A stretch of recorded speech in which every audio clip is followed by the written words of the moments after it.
Go out and shoot. Dang it. Just go out and shoot. Yeah. All right, that's it. I'm gonna spitball this whole thing from the beginning. Hey guys, welcome to YouTube. Today I'm gonna be talking about developing your photographic style and why it's important. It's important. Why? Because we don't wanna be like everybody else. I'm tired of being like, oh, you're the next John Lema. That's right, I said it. And we don't know who John Lema is. Famous Quechua photographer out there. That's right. Now, I don't want to be compared to John Lema, so I wanted to develop my own personal style. How do we do that? After this video, you're gonna have the steps that you need to take you on this journey. All right, watch this short little intro clip that I'm gonna make, and I'll see you on the other side.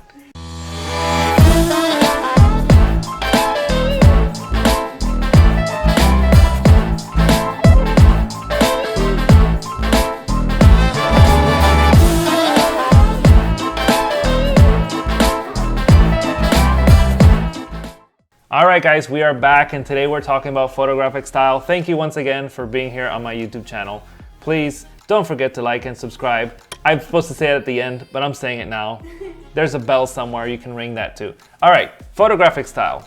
Today, many people have preferences in where they travel, what they like to eat, and what they like to do, right? These things seem defined 100%, but they don't have to be 100% defined. The eyebrow.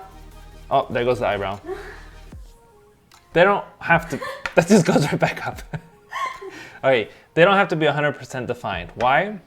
Because you can learn about culture, you can learn about people, and these things can change. So photographic style is the same. Right now, you shoot a certain way, right? But it's not your one done, say all thing. You're gonna develop and evolve over time. You're gonna learn and enjoy your photography work. So today we're talking about 3 steps. First step I'm gonna give you guys is to avoid distractions. What do I mean by that? What don't I mean by that? Facebook, Instagram, you got YouTube, for crying out loud, you're on YouTube. I mean, there's other places that we'll talk about list of equipment. You need this best equipment, this best lens, this best camera.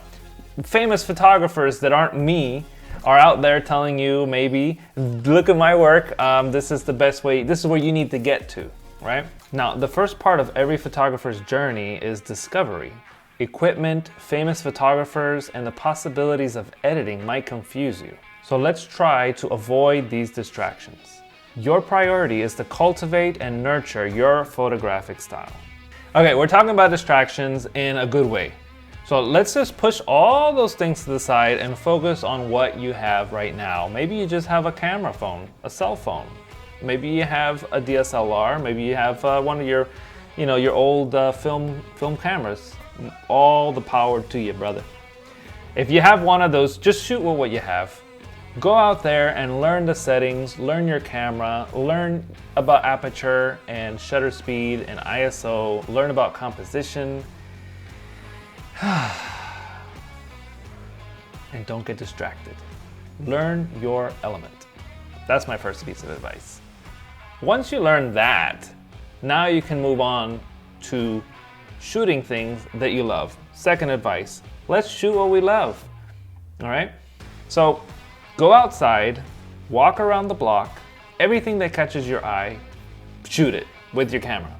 And then when you come back, let's say you get 30, 40 photos out of that walk that you did. Good exercise, good for the cows. Go home, print them if you can. There's printing services around there.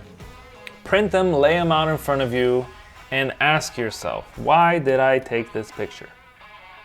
Is there a pattern to the subject? Is there a pattern to the time or the angles that I'm using? Which photos out of all of these did I really enjoy? And why did I choose to take these specific photos? That is my second piece of advice. I forgot the third. What was the third?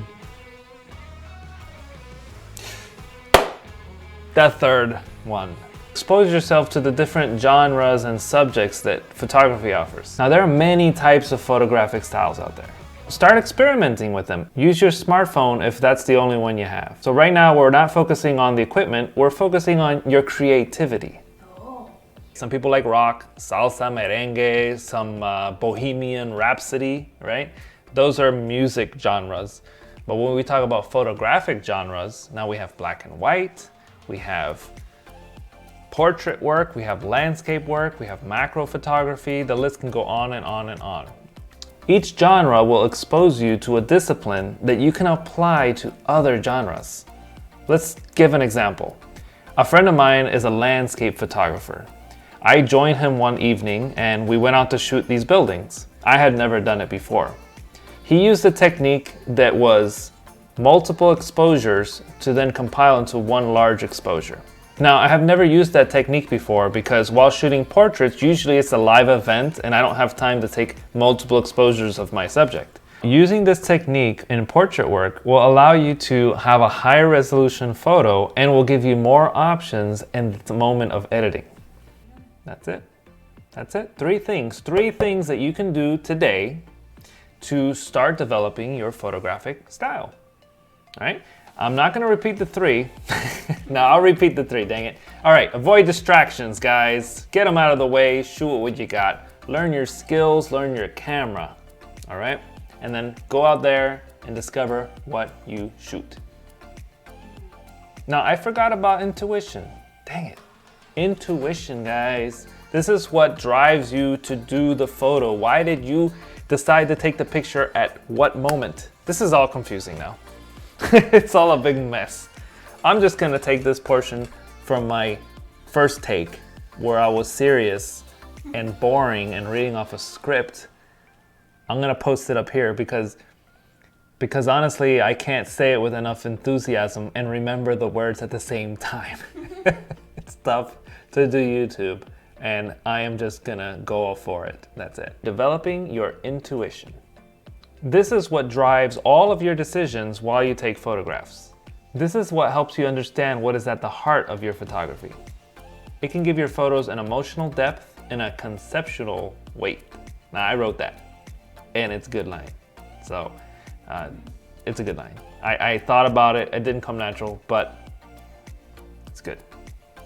Now, even if you learn every single setting in your camera, you're the boss at that camera, right? You got your fingerprints all up on it. Doesn't mean you're going to have your intuition developed.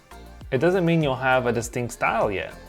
It would be good to focus on the emotional side of photography, either capturing emotion in your subjects, but emotional on what you enjoy shooting.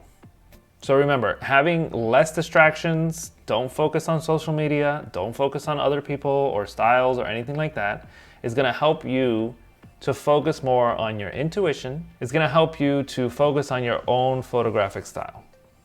And that's it. As you can see, yeah, that's it. As you can see, defining your photographic style is an exciting beginning and start to your photographic journey. So remember these key points that we mentioned today. Look for patterns and preferences in the work that you already have.